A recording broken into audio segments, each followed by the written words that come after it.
their lunch. Excuse me. Jim MacVicar is my name, and you've already noticed that I have a Taranaki accent. I've been in this country since 1979. Arrived in the Bay of Islands, and very, very soon thereafter came to Whangarei, and I have some very special connections with Whangarei, and of course with Northland and Doubtless Bay, but with Whangarei in particular. I met and I married my wife here, and we had two beautiful children that were born in Northland Base Hospital. So I feel a very strong link here.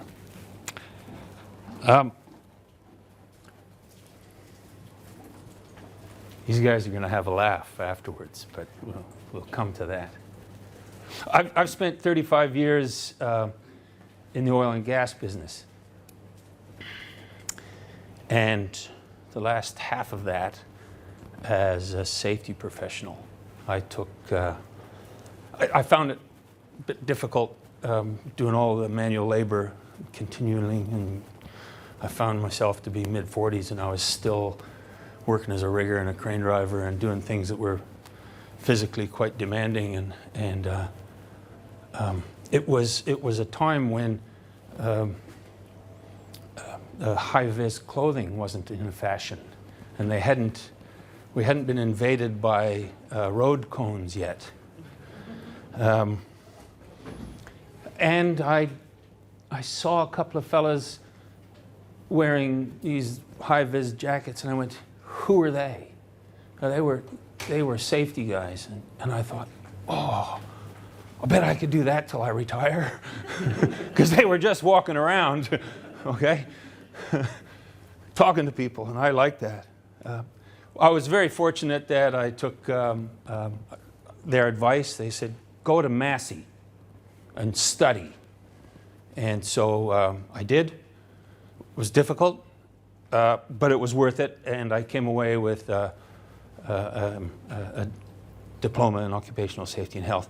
And so then, very soon thereafter, the link to behavior came, because in the safety game, there were always talked about behavioral-based safety, and that link between why people do things and accidents. Okay, so there was that interest in behavior.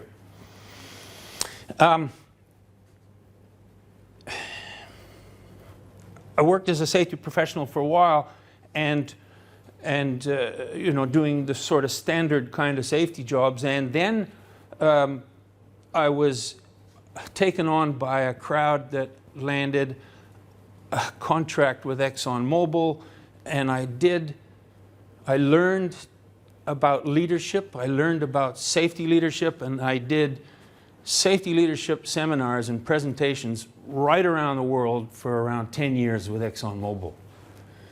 All kinds of countries. It was a lot of fun.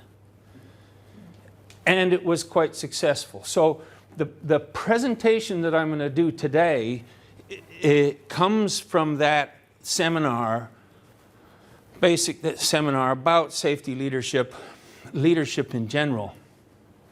One of the things we learned while we were doing safety leadership was that the things that we had to have in place correctly for safety were also the things that we had to have in place if we wanted reliable decision making and efficiency in the workplace. So that was kind of obvious to us, and then I did less and less safety work and more leadership work, because I think you'll agree that it's the leaders in the workplace who sort of set the tone, and as a leader they help the whole workplace go from where they are today to where they want to be in the future. That's what leadership's about, in my opinion. I'm not a psychologist, and everything that I'm going to talk about today is my opinion, and you can take it for what it's worth. I will try and validate what I'm saying. I'll try and give you examples so you go, oh yeah, I'll buy that.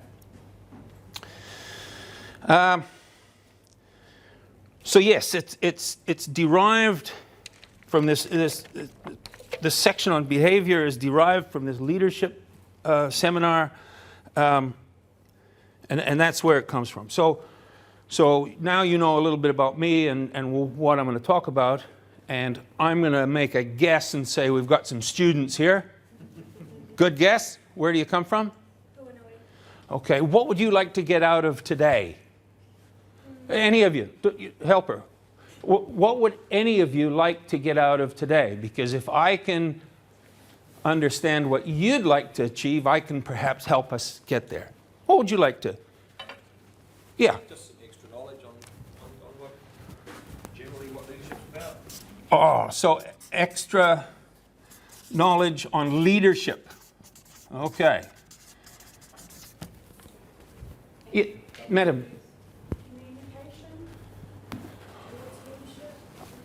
Okay, so communication with regards to leadership again, okay? Anybody else? Leadership qualities. Okay.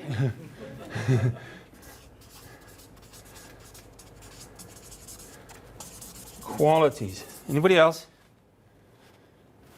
Okay, so beg your pardon? Okay, what? Come on, students. Thank you for that, because I get ahead of myself. They're all looking at you with I'm linking this with our syllabus. Okay, and all right. So that's a bit of an unknown for me. Specifically, how could we link it? What are some of the areas that you think talking about behavior might link up with your syllabus? Come on, boys. All right, we'll leave that question hanging, okay? Link with the syllabus. Link, all right, syllabus, yeah? Sorry. Okay. I would like to see how our own preconceived notions affect our leadership and how we can be aware of those. Yes, okay, good. Good, that's really right on my topic here. Okay, our preconceived notions and how they impact, okay? So that's, if we can get some of these, may I have somebody who's very familiar with the workings of you read my mind, isn't that great? Thank you. Blue tack. Okay, so I think we've done a few introductions. The background, the context of what I'm going to talk about.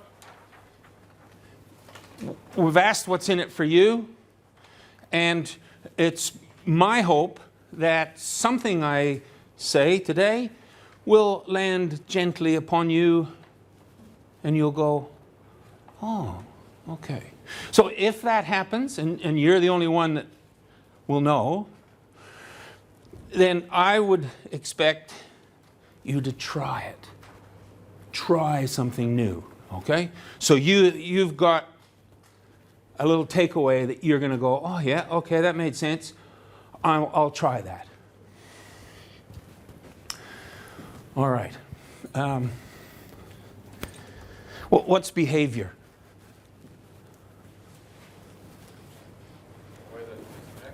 Yep. What else? The manifest of our own worldview. Yes, it sort of comes out in how we act and how we talk. Okay?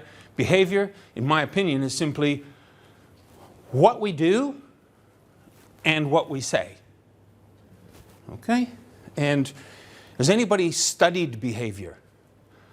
Yeah, you're not a psychologist, are you? Okay, so you would know about this guy. Where is he? Click, click, hello. No. That one. Yeah, me and technology. That's the wrong way. No, I got to turn over here, right? That's the right way.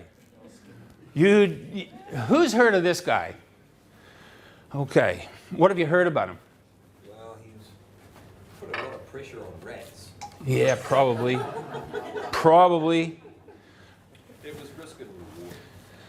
Yeah, yeah.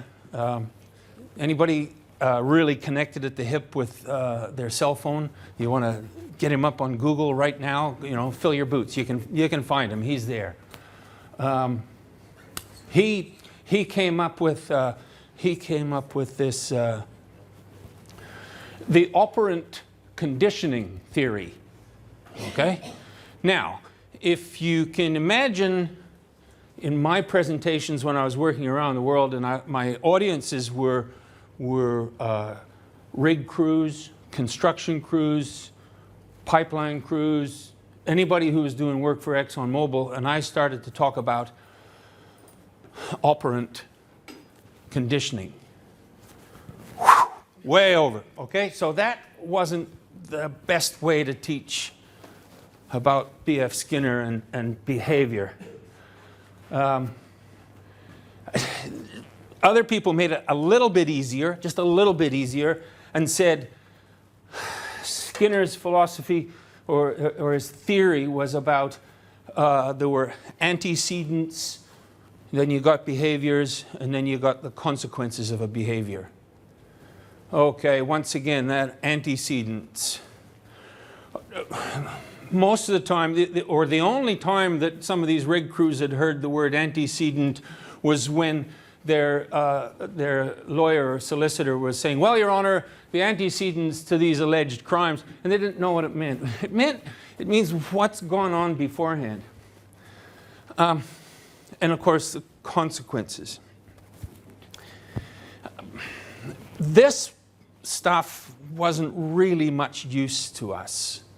And it wasn't a way of having people really experience and understand what behavior was. So we come up with this idea. Oh, wait, I think I've actually got it on a slide. I've got some of it on a slide. No, that way. Okay?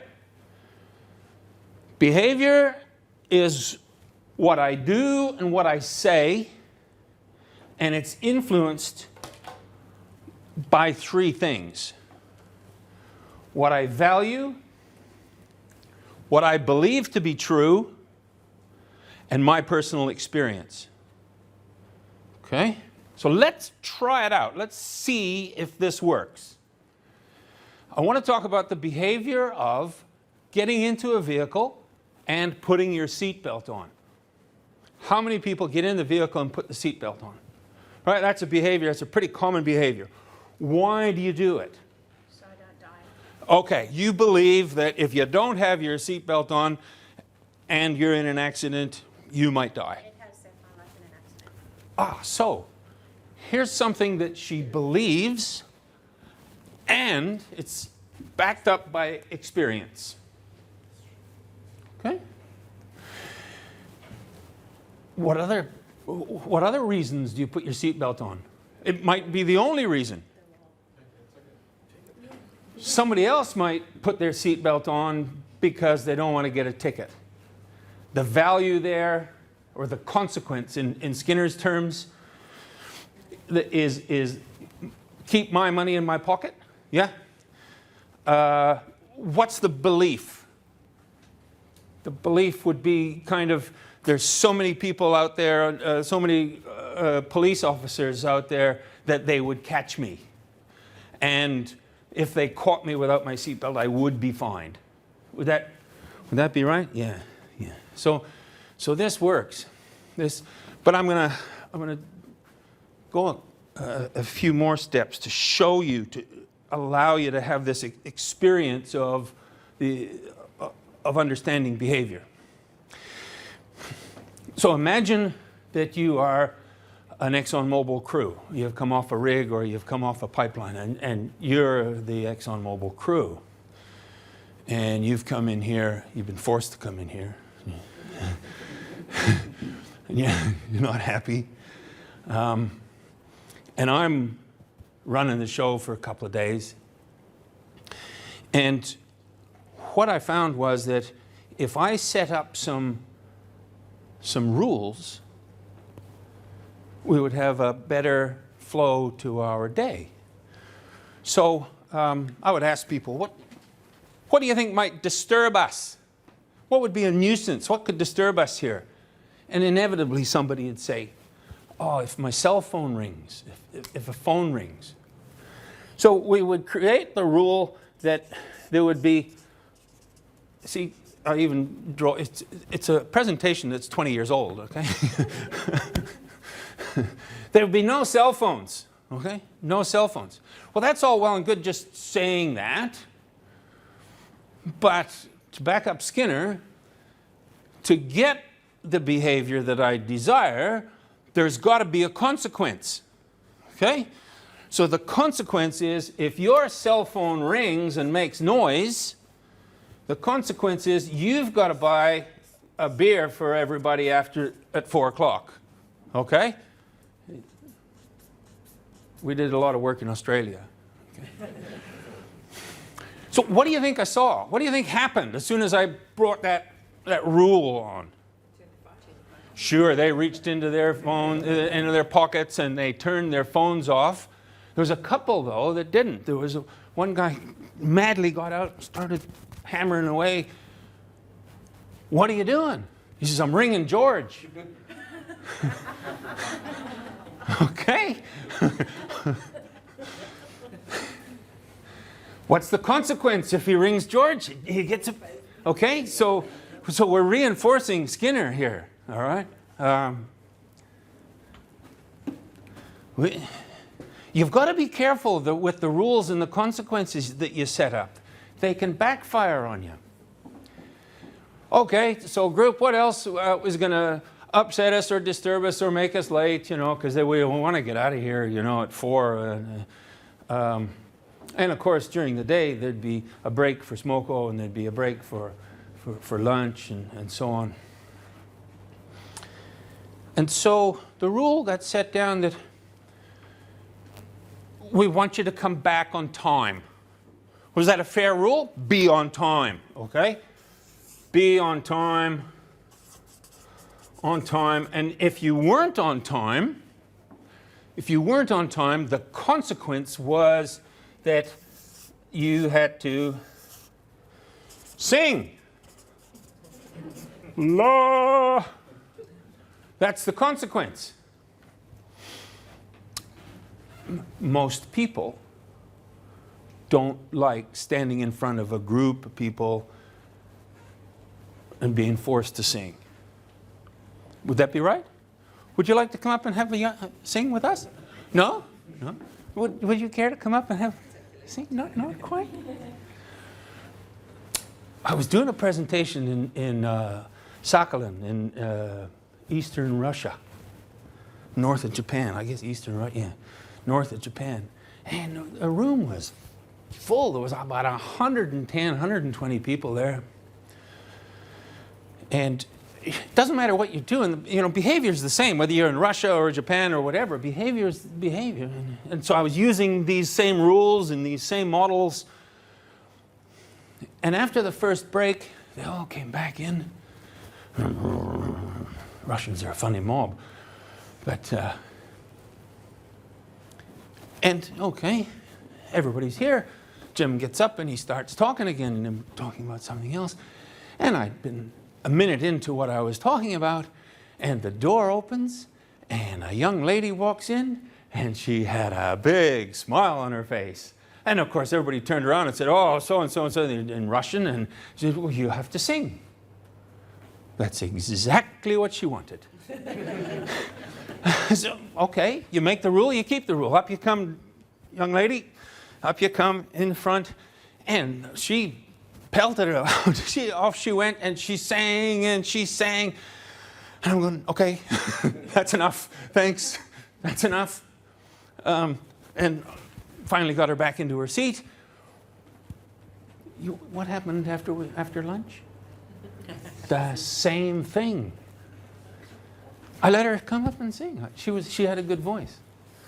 So what we were discovering was that these rules that we were putting in place with the consequences were actually allowing the audience to experience influencing behavior, okay, and perhaps understand behavior, because the goal was, if you understand a little bit about behavior, you can go on and learn about leadership.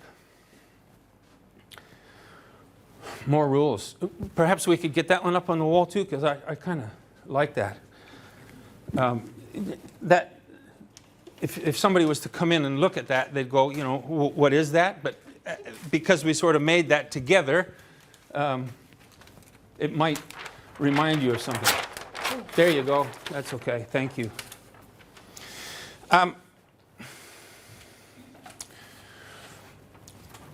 So behavior is what I do and what I say. So what happens in the workplace? Do we have just a whole lot of, or at school, okay? Do we just have a whole lot of individual behaviors?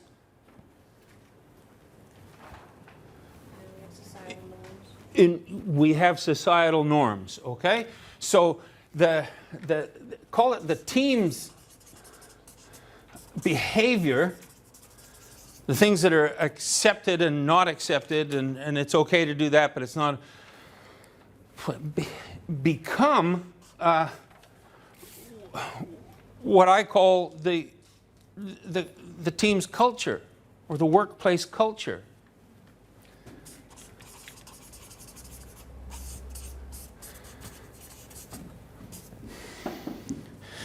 And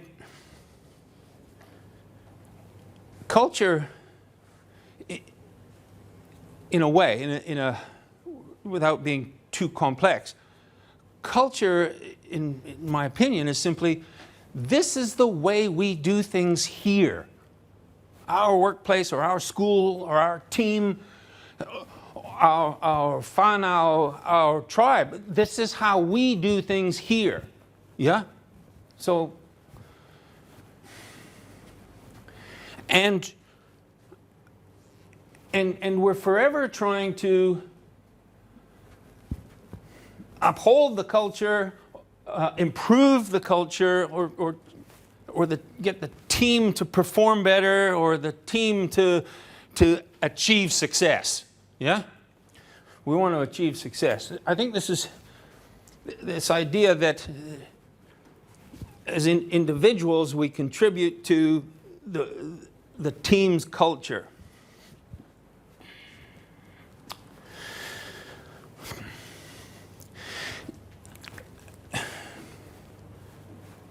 Where did we get? Okay, we had something more about leadership. We're going to hit that now. This was more leadership linked to your syllabus, preconceived notions. Preconceived notions are what we as a group we see value in, and what we've sort of experienced together. The place to change any of this, if you want this to go forward, if you want your behavior to change, or to improve, and well, improvement implies change, but if you want it to go forward, you start looking at the experience side. And there's two sides of experience. There's what's gone on in the past that has influenced me to believe what I believe, and therefore have great value, and therefore do the thing I'm doing. But there's also the experience that people get in the present. And it's perhaps there, the experience that people get in the present, that is most likely to ever so slightly change what they believe, and ever so slightly change their behavior. Let me give you some examples of that.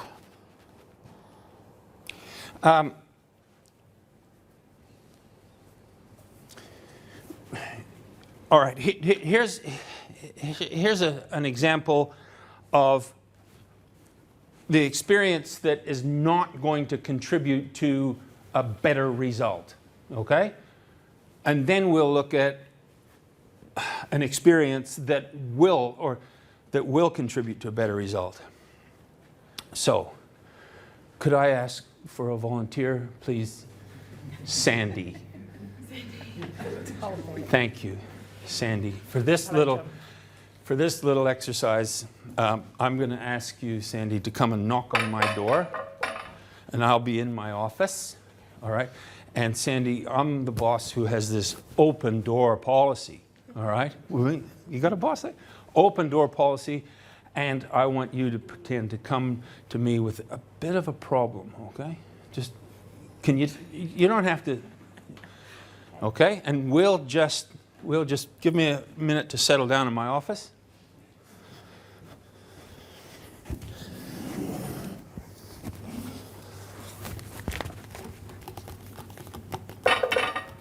Oh, come in, Sandy. Come in. Yeah, come. Yes. How can I help you? I've got a problem. Oh, good. Look, sit down. Hey, yeah, good. Okay. All right, what? Hang on, just a minute. What is the problem, Sandy? Oh, wait. Hang on. I'm still trying to work that out, Jim, but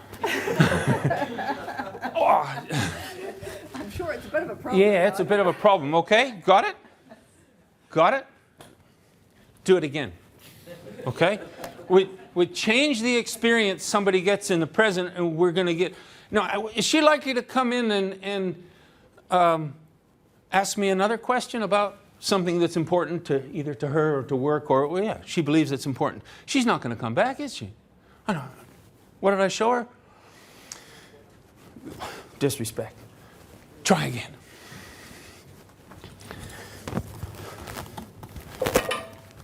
Ah, hello, Sandy. Come in. How you doing? I'm well. How are you? Good. Have a seat. Thank you. How can I help you? I just wanted to catch up. I've got a bit of a problem. Ah, yeah, really? Okay. Okay. Different? Okay. So what I'm saying is the experience that, thank you very much, I needed that. The experience that you give others is likely to influence their behavior. One of the things Skinner said, it was people don't learn, in fact, students, he said, don't learn what you want to teach them. They learn what you teach them. Ever so slightly different. Okay? Yes, I want to teach you these facts, these items, but the way I relate to you is probably more powerful than the facts that I'm delivering. The way we relate to people.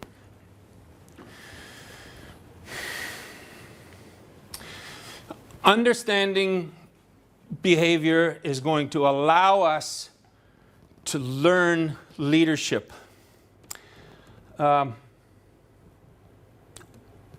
If you're taking notes and you want to know more on leadership, I'd gladly run some seminars.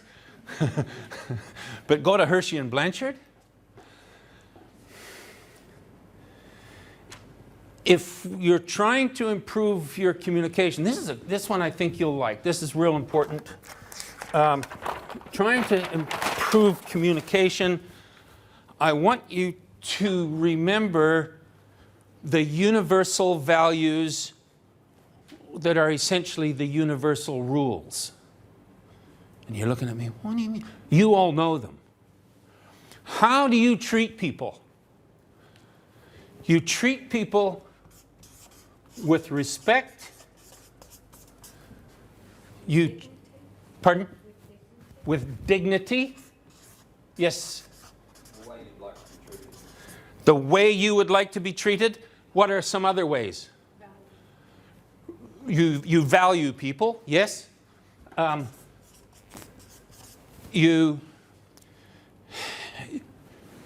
You're honest with them, and you deal with you have integrity. Okay? These are the universal values. And in your communication with people, if you use those universal values, those universal rules, your communication, in my opinion, will be pretty solid. Okay? Is there a link to the syllabus yet?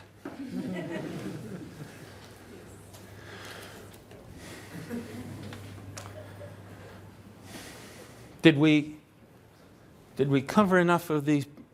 Yeah, like you were just talking about communication. So I can see where if you're communicating with somebody and you're a person that takes everything personally, or you're a person who, sees things a certain way, and somebody's honestly communicating with you, what you give them back is going to be based on your issues or Yeah. the way that you see things. Yes. So if somebody comes in and says, or if they say to you, well, that was really interesting, but, there's some stuff I wanted to hear. You could either go, oh my God, I'm a failure, and then either lash out at them or make a victim, or you could go, that's really interesting. What would you like to see? Yeah. So there's so many different things that you get back based on what you...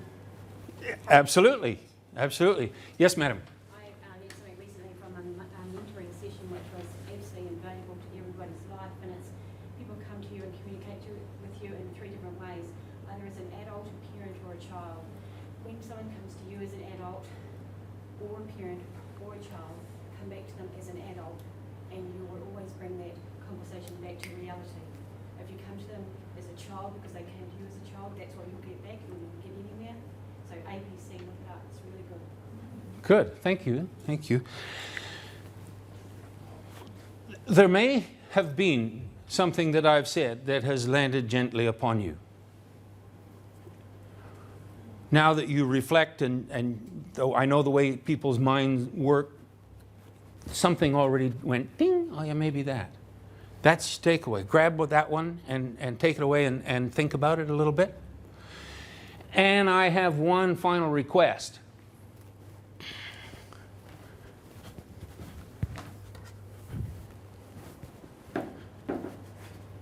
Don't text and drive. Thank you. Thank you. Thanks, Jim.